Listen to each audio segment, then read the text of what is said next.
नमस्कार, आदाब, सत श्री अकाल, जय भीम, जोहार। मेरा नाम है नवीन कुमार। भाजपा की माननीय सांसद पद्मश्री नेशनल अवार्डी कंगना रनौत तो बुरी तरह फंस गई है। एक तो मैडम का होटल नहीं चल रहा है, ऊपर से मुकदमा अलग, और मुकदमा भी ऐसा वैसा नहीं, राजद्रोह का। तो कौन चलाने जा रहा है कंगना रनौत के घर पर बुलडोजर? सुनिए। आगरा में भाजपा सांसद कंगना रनौत के खिलाफ किसानों के अपमान के मामले में राजद्रोह का केस चलेगा। स्पेशल एमपी एमएलए जज लोकेश कुमार की कोर्ट में सुनवाई के बाद तय हुआ है कि कंगना को राजद्रोह का सामना करना ही होगा। कोर्ट ने कंगना के खिलाफ दायर रिवीजन याचिका स्वीकार कर ली। जज ने कहा कि जिस निचली अदालत ने कंगना के केस को खारिज किया था, अब उसी कोर्ट में सुनवाई होगी। आपको बता दें कि 10 नवंबर को कोर्ट ने कंगना के वकीलों की बहस सुनने के बाद फैसला सुरक्षित रख लिया था। कंगना के खिलाफ बीएनएस की धारा 356 और 152 में केस चलेगा। आपको पता ही होगा कि कंगना रनौत हिमाचल प्रदेश के मंडी से भारतीय जनता पार्टी की सांसद है। उनके खिलाफ किसानों के अपमान और राजद्रोह का केस दायर है। सोच कर देखिए कि उन पर राष्ट्रद्रोह का केस दर्ज करने की मांग की गई थी, लेकिन हिम्मत देखिए, उनकी नजरों में कोर्ट और कानून की इज्जत देखिए। कंगना आज तक कोर्ट में पेश नहीं हुई, जबकि उनको 6 बार समन जारी किया गया। दरअसल वकील रमाशंकर शर्मा ने 11 सितंबर 2024 को कंगना रनौत के खिलाफ कोर्ट में राजद्रोह का आरोप लगाते हुए याचिका दायर की थी। इसमें आरोप लगाया गया था कि कंगना ने 26 अगस्त 2024 को एक इंटरव्यू में किसानों के बारे में अपमानजनक टिप्पणियां की। इससे लाखों किसानों की भावनाओं को ठेस पहुंची। अब जरा सुनिए कि आरोपों के मुताबिक राजद्रोही कंगना रनौत ने कहा क्या था।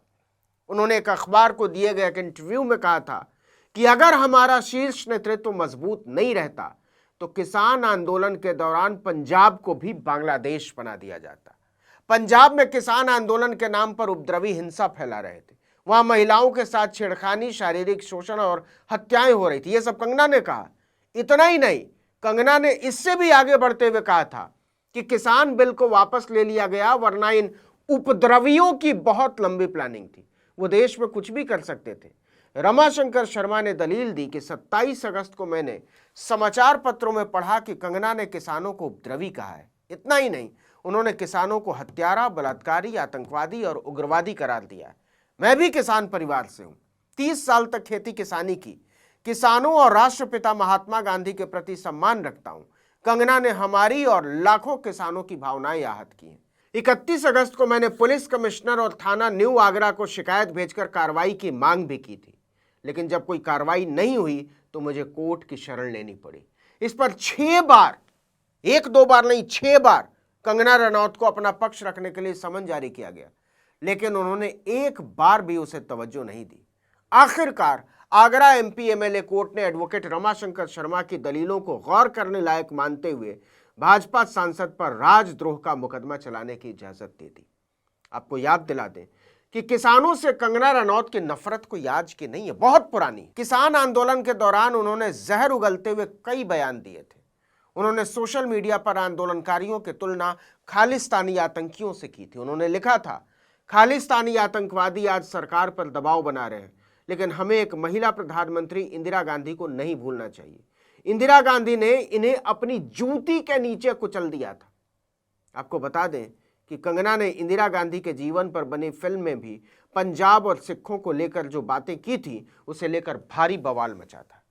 एक और इंटरव्यू में उन्होंने कहा था कि पंजाब में जो हो रहा है उसे पूरी दुनिया देख रही है। उड़ता पंजाब जैसे फिल्म में वहां की रियलिटी दिखाई गई है।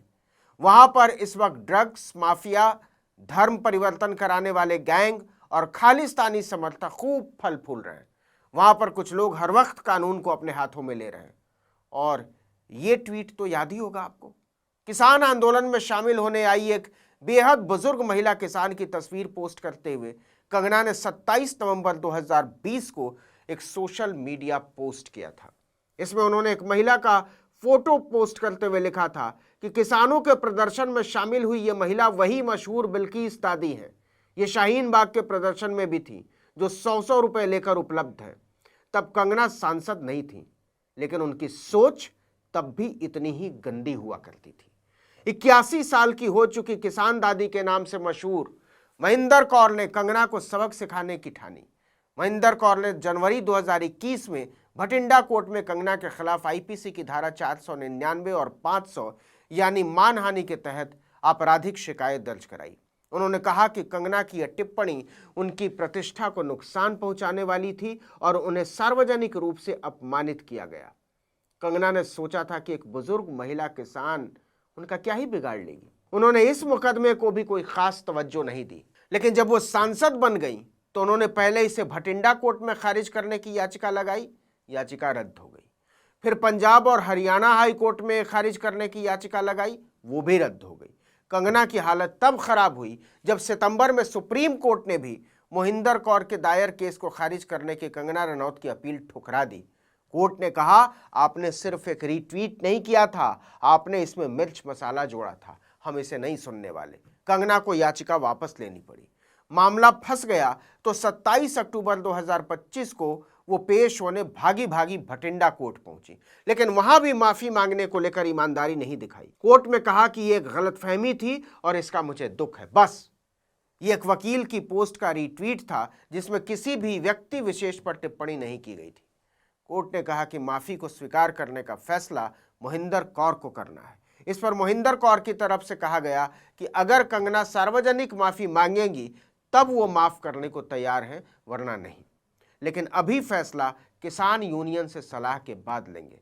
अब अगली सुनवाई 24 नवंबर को होनी है और अगर मोहिंदर कौर ने कंगना को माफ नहीं किया तो उन्हें आए दिन भटिंडा और आगरा की दौड़ लगानी पड़ेगी। आपको याद दिला दें कि चुनाव जीतने के बाद कंगना रनौत जब दिल्ली जाने के लिए चंडीगढ़ एयरपोर्ट पहुंची थी तो सीआईएसएफ की महिला कांस्टेबल कुलविंदर कौर ने उन्हें थप्पड़ जड़ दिया था। सीआईएसएफ कांस्टेबल का वीडियो भी सामने आया था। इसमें वो कह रही थी कि कंगना ने जब किसान आंदोलन में शामिल महिलाओं को 100-100 रुपए में धरना देने वाली कहा था तो उनकी मां भी धरने पर बैठी हुई थी। थप्पड़ जड़ने के बाद एयरपोर्ट पर अधिकारियों ने कुलविंदर कौर को हिरासत में ले लिया था। इसके बाद उन्हें सस्पेंड कर दिया गया था, लेकिन उनके खिलाफ कोई मामला दर्ज नहीं किया गया था। ये वही बदतमीज, जाहिल और मूर्ख पद्मश्री कंगना रनौत हैं जिन्होंने 7 नवंबर 2021 को कहा था, गाल पर चाटा खाने के बाद भीख मिलती है, आज़ादी नहीं। 1947 में जो आज़ादी हमें मिली वो महात्मा गांधी के भीख के कटोरे में मिली थी। असली आज़ादी तब मिली जब 2014 में सत्ता में नरेंद्र मोदी की सरकार आई। तो ऐसी हैं हमारे देश की माननीय सांसद, भारतीय जनता पार्टी की गुणवान, धनवान और महान कंगना रनौत धरती पुत्रों को, आज़ादी के नायकों को, महात्मा गांधी को, आज़ादी को, एक पूरी कौम को, एक पूरे सूबे को गालियां बकने वाली कंगना रनौत। इस वीडियो में इतना ही, लेकिन अगर आपने आर्टिकल 19 इंडिया को अब तक सब्सक्राइब नहीं किया तो फौरन कर लीजिए, बेल आइकॉन दबाइए, घंटी जैसी आकृति लाइक कीजिए और कमेंट करके बताइए हमारा वीडियो आपको कैसा लगा। हमारा ट्विटर हैंडल है article19_India और मेरा ट्विटर हैंडल है नवीन जर्नलिस्ट। नमस्कार।